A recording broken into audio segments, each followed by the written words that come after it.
Hey guys, তো চলে এসেছি আরও একটা ব্লগ নিয়ে। তো সেদিন আমাদের পরীক্ষা শেষ হয়ে গেছিলো। তো অনেক দিন ধরেই আমার বন্ধু বলছে যে চল কোথাও ঘুরে আসি, চল কোথাও ঘুরে আসি। আমারই সময় হচ্ছে না যাওয়ার। তাও ও আমাকে বললো যে আজকে পরীক্ষা শেষ, আজকে যেতেই হবে, সেই হিসেবেই আজকে যাওয়া। তো আমরা কোথায় যাব ভাবতে ভাবতে ভাবলাম যে আমাদের বাড়ির দিকেই চন্দননগর স্ট্র্যান্ড, তো সেখানেই যাওয়া যাক। আর আমার বন্ধু কোনো দিনও স্ট্র্যান্ডে আসেনি। তো ও যখন বললো তখন আমি ভাবলাম যে ঠিক আছে, তাই যাওয়া যাক, বেশিক্ষণের ব্যাপারও নয়, চলেই যাই।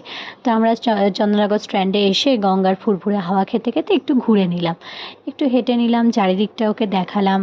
কত ভিড় ছিল সেদিনকে চন্দননগর স্ট্র্যান্ডে। যদিও সেটা রোজই থাকে, কোনো কারণ অকারণ যে কোনো কারণেই চন্দননগর স্ট্র্যান্ডে সবসময় ভিড় থাকে। তো চন্দননগর স্ট্র্যান্ডে ঘুরতে ঘুরতে ওকে আমি কতগুলো ফুচকার গাড়ি দেখাচ্ছিলাম। ও আর ফুচকার গাড়ি দেখে আমরা ফুচকা খাবো না এটা তো হতে পারে না। তো দুজনেই 10 টাকা করে ফুচকা খেয়ে নিই। আমরা তারপর বাড়ি ফেরার দিকে আবার রওনা হলাম, কারণ ওর বাড়িটা না বড্ড দূরে।